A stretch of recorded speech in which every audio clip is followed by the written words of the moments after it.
ভারতের বিরুদ্ধে পাকিস্তানি সন্ত্রাসীদের আস্ফালন কমছেই না। আবারও মাসুদ আজহার ভারতের বিরুদ্ধে উস্কানিমূলক কথা বলেছে। সেই অডিও আজ তাক বাংলার হাতে এসে গেছে।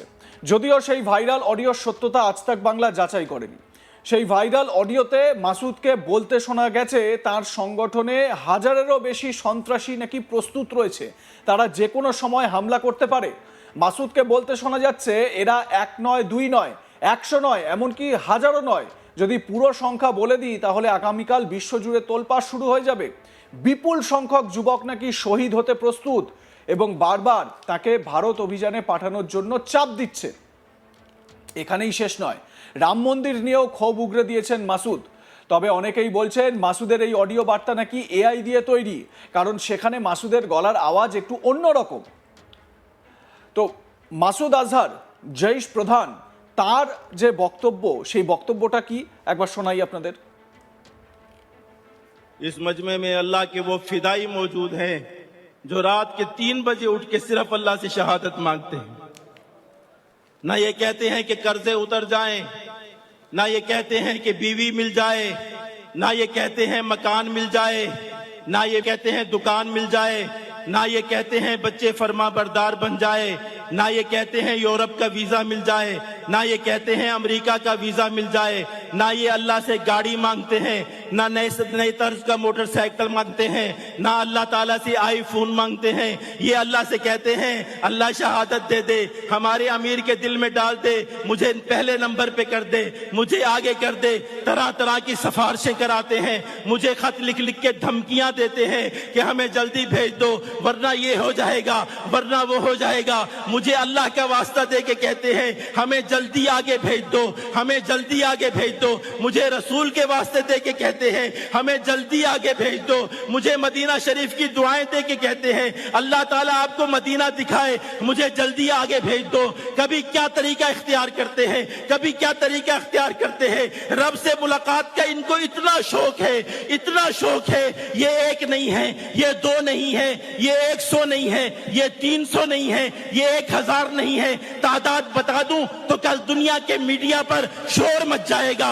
ये चलेंगे इंशाअल्लाह, ये जाएंगे इंशाअल्लाह, इनका रब इनको कबूल करेगा इंशाअल्लाह। इसलिए कि हमारे रब ने हजरत मोहम्मद सल्लल्लाहु अलैहि वसल्लम की इस उम्मत के साथ बड़ा लाड फरमाया है। তবে এই অডিও ঠিক কবে কার তা এখনো স্পষ্ট নয়। অপারেশন সিন্দুর চালিয়ে ভারত জৈশের কোমর রীতিমতো ভেঙে গুঁড়িয়ে দিয়েছে।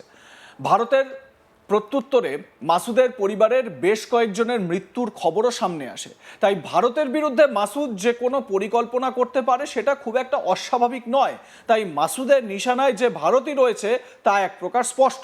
কিন্তু যে অডিওটি ভাইরাল হয়েছে, যে অডিওটি সোশ্যাল মিডিয়ায় একেবারে ছড়িয়ে পড়েছে, সেই অডিওটি মাসুদ আজহারেরই কিনা সেইটা নিয়ে কিছু প্রশ্ন রয়ে গিয়েছে। উল্লেখ্য 2001, 2008, 2016, 2019 এতগুলো বছর বা এতগুলো সালে ভারতের উপর একাধিকবার সন্ত্রাসী হামলা চালিয়েছে মাসুদ আজহার। 1998 সালে তাকে ধরাও হয়, কিন্তু 99 সালে কান্দাহার বিমান অপহরণের ঘটনার পর তাকে ভারত ছেড়ে দিতে বাধ্য হয়। আর তখন থেকে পাকিস্তানের মাটিতেই রয়েছে মাসুদ আজহার, অন্তত রাজনৈতিক বিশ্লেষকদের সেটাই ধারণা। এখানে আপনাদের আরও একটা বিষয় মাথায় রাখতে হবে যে সম্প্রতি দিল্লিতে লালকেল্লার কাছে যে হামলার ঘটনা ঘটেছিল সেখানেও পাকিদের মদতপুষ্ট জৈশ জঙ্গি উমরের নাম উঠে এসেছিল। অপারেশন সিন্দুরের পর মনে করা হচ্ছিল যে জৈশ সংগঠন কিছুটা দুর্বল হয়েছে, কিন্তু এই ভাইরাল অডিওতে বোঝা যাচ্ছে ভারতের বিরুদ্ধে বড় প্ল্যান করেছে মাসুদ আজহার। এই অডিও ক্লিপ এখনও ভারতীয় নিরাপত্তা সংস্থা গুরুত্ব দিয়ে দেখছে। ভারতকে সরাসরি নিশানা যে দক্ষিণ এশিয়ার স্থিতিশীলতার জন্য এক হুমকি তা বলাই চলে। আরও একবার এই অডিও বার্তা আপনাদের শোনাই। इस मजमे में अल्लाह के वो फिदाई मौजूद हैं जो रात के 3 बजे उठ के सिर्फ अल्लाह से शहादत मांगते हैं। ना ये कहते हैं कि कर्जे उतर जाएं, ना ये कहते हैं कि बीवी मिल जाए, ना ये कहते हैं मकान मिल जाए, ना ये कहते हैं दुकान मिल जाए, ना ये कहते हैं बच्चे फर्मा बरदार बन जाए, ना ये कहते हैं यूरोप का वीजा मिल जाए, ना ये कहते हैं अमेरिका का वीजा मिल जाए, ना ये अल्लाह से गाड़ी मांगते हैं, ना नए तर्ज का मोटरसाइकिल मांगते हैं, ना अल्लाह ताला से आईफोन मांगते हैं। ये अल्लाह से कहते हैं अल्लाह शहादत दे दे, हमारे अमीर के दिल में डाल दे, मुझे पहले नंबर पे कर दे, मुझे आगे कर दे। तरह तरह की सिफारिशें कराते हैं, मुझे खत लिख लिख के धमकियां देते हैं कि हमें जल्दी भेज दो वरना ये हो जाएगा वरना वो हो जाएगा। मुझे अल्लाह का वास्ता दे के कहते हैं हमें जल्दी आगे भेज दो, हमें जल्दी आगे भेज दो। मुझे रसूल के वास्ते दे के कहते हैं हमें जल्दी आगे भेज दो। मुझे मदीना शरीफ की दुआएं दे के कहते हैं अल्लाह ताला आपको मदीना दिखाए, मुझे जल्दी आगे भेज दो। कभी क्या तरीका इख्तियार करते हैं, कभी क्या तरीका इख्तियार करते हैं। रब से मुलाकात का इनको इतना शौक है, इतना शौक है। ये एक नहीं है, ये दो नहीं है, ये 100 नहीं है, ये 300 नहीं है, ये 1000 नहीं है। तादाद बता दूं तो कल दुनिया के मीडिया पर शोर मच जाएगा।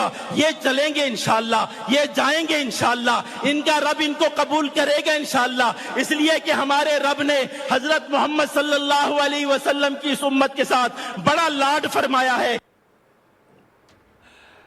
এআই দিয়ে তৈরি হলেও হতে পারে এই অডিওটা, এমনটা অনেকে মনে করছেন। কারণ মাসুদ আজহারের এই মুহূর্তে যা বয়স এবং তার সঙ্গে যদি গলার ম্যাপিং করে দেখা হয় তাহলে হয়তো তার গলা এতটাও ইয়াং বা এতটাও যুবক সুলভ লাগতে নাও পারে, মনে করছেন অনেকে। যদিও বা যে বক্তব্যগুলো সামনে এসেছে সেই বক্তব্যগুলো যদি এতটুকু সত্যতা থাকে, হাজার হাজার সংখ্যায় যদি জিহাদিরা তৈরি থাকে, তাহলে ভারতের জন্য এটা ভীষণ রকম চিন্তার এবং ভারতকে অবশ্যই আরও এই ধরনের সার্জিক্যাল স্ট্রাইক বা এয়ার স্ট্রাইকের প্ল্যানিং রেডি রাখতে হবে। কারণ যদি এরা ভারতে অনুপ্রবেশের চেষ্টা করে কোনো না কোনো বর্ডার এরিয়া থেকে, তাহলে নিশ্চিতভাবে ওপারে মানে পাকিস্তানের সীমান্তবর্তী এলাকায় এদের জন্য লঞ্চ প্যাডগুলো রয়েছে। আপনারা জানেন যে যখন অপারেশন সিন্দুর হয়েছিল, ভারত তখন বাহওয়ালপুর, ভোলারি এই সমস্ত জায়গাগুলোয় যেখানে এই মাসুদ আজহারের তারপরে হাফিজ সৈয়দের যে জঙ্গি ঠিকানাগুলো বা যেখানে এই লঞ্চ প্যাডগুলো, সেই লঞ্চ প্যাডগুলোতে আক্রমণ করা হয়েছিল এবং এই লঞ্চ প্যাডগুলোতে আক্রমণ করার জেরে সেখানে প্রচুর সংখ্যক জিহাদির মৃত্যু হয়েছিল বলে খবর পাওয়া যায়। যদিও সোশ্যাল মিডিয়াতে পাওয়া যে তথ্য, সেই পাওয়া তথ্য থেকেই আমরা একথা বলতে পারি নিশ্চিতভাবে কত জিহাদির মৃত্যু হয়েছিল সে বিষয়টা কিন্তু স্পষ্ট নয়।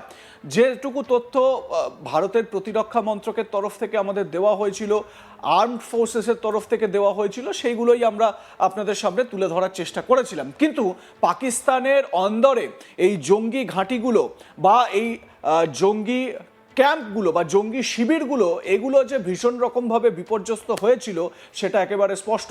এমনকি মাসুদ আজহারের পরিবারের বেশ কয়েকজনও খতম হয়েছিল অপারেশন সিন্দুরে, সেই খবরও সামনে আসে।